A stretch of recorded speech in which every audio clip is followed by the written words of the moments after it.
ये आखिरी विदाई की तस्वीर है। शशिकला नटराजन जयललिता की सबसे करीबी दोस्त, उनके पास अंतिम विदाई के दौरान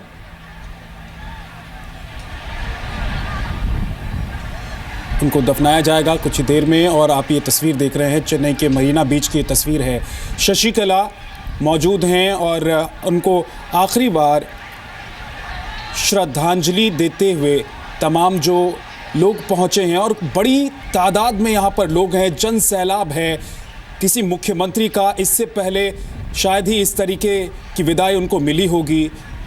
इतने सारे लोग, उनकी भावनाएं, और आपने तस्वीरों में भी देखा होगा किस तरीके से दहाड़ मारकर लोग रोते हुए, बिलखते हुए, अम्मा कहते हुए जयललिता को याद करते हुए नजर आए। मरीना बीच पर ये आखिरी रस्म आप इसे कह सकते हैं, जो इस वक्त शशिकला जिसको अदा कर रही हैं। सबसे करीबी व्यक्ति, सबसे करीबी मित्र, और आखिरी वक्त में जब आखिरी कुछ दिनों में हॉस्पिटल में रहीं जयललिता, उस वक्त भी शशिकला ही उनके सबसे ज़्यादा वक्त तक पास रहीं। तमाम इलाज से लेकर और अब अंतिम यात्रा तक लगातार उनकी परछाई की तरह शशिकला उनके साथ नज़र आईं। आज प्रधानमंत्री जब पहुंचे थे उस वक्त भी शशिकला की आंखें नम थीं और प्रधानमंत्री भी भावुक हो गए थे। लेकिन जब आखिरी विदाई और उसके बाद अंतिम संस्कार के दौरान की ये तस्वीर आप देख रहे हैं, तो सबसे आगे खड़ी अगर कोई नज़र आ रही हैं तो वो शशिकला ही हैं। इसके अलावा तमाम मंत्री, मुख्यमंत्री जो पहुँचे, उन्होंने आखिरी विदाई दी। दफनाया जा रहा है जयललिता को, एक ऐसी नेता जिन्होंने ये दिखाया कि किस तरीके से आप जनभावनाओं पर राज करते हैं। मुख्यमंत्री होने के साथ ही आप लोगों से, अपने राज्य के लोगों से किस तरीके से जुड़ सकते हैं, और जब वक्त आखिरी विदाई का हो तो लोग किस तरीके से आपको याद करेंगे, कैसी अपनी भावनाओं से आपको अंतिम विदाई देंगे, श्रद्धांजलि देंगे, उसकी ये तस्वीर है।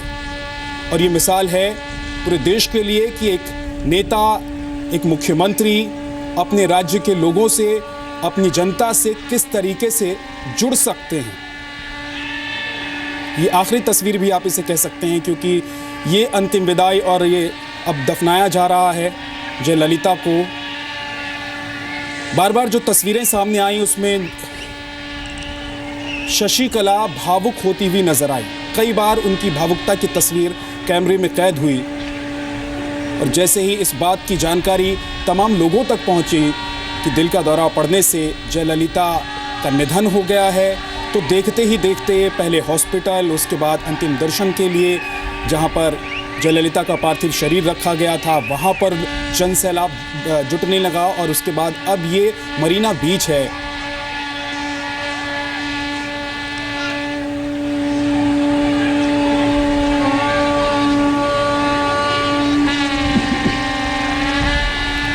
हमारे साथ टी.आर. रामचंद्रन वरिष्ठ पत्रकार, पी.पी. बालाचंद्रन वरिष्ठ पत्रकार और संतोष के जॉय वरिष्ठ पत्रकार मौजूद हैं।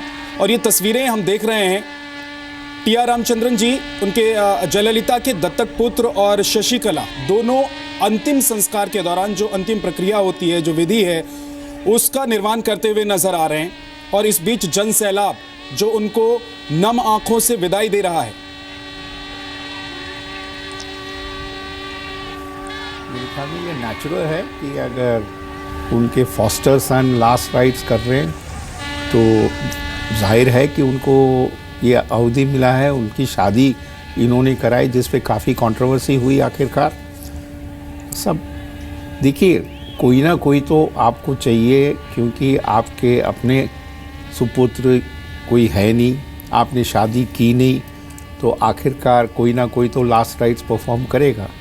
अगर उन्होंने अपने एक फॉस्टर सन की रिस्पॉन्सिबिलिटी लेके और उसकी शादी धूमधाम से की, तो मेरे ख्याल में इतना तो उसको बनता है कि वो लास्ट राइट्स परफॉर्म करे।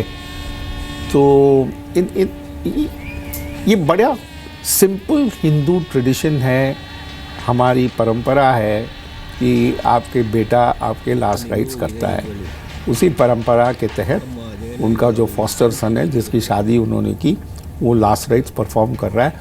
और सबको एक्सपेक्टेड था, ये एक्सपेक्टेशन थी कि शशिकला जो इनके साथ 30 साल से ऊपर उनके साथ रही हैं, बीच में कुछ तनाव हुआ, सेपरेट हो गए, फिर वापस आ गए। पर एक चीज़ मैं ज़रूर कहना चाहूँगा कि पिछले 74 दिन जो उन्होंने अपोलो हॉस्पिटल में बिताया, उसमें अगर कोई एक शख्स उनके साथ 24 घंटे रहा पूरा, तो वो शशिकला थी। और काफ़ी लोगों को, मंत्रिमंडल के लोगों को उनके आईसीयू या उनके स्पेशल रूम में जाने को किसी को परमिशन नहीं दी गई। अगर कोई उनके कमरे में जा रहा था तो वो सिर्फ एक शशिकला थी, और शायद ये लड़का भी 1-2 बार गया होगा।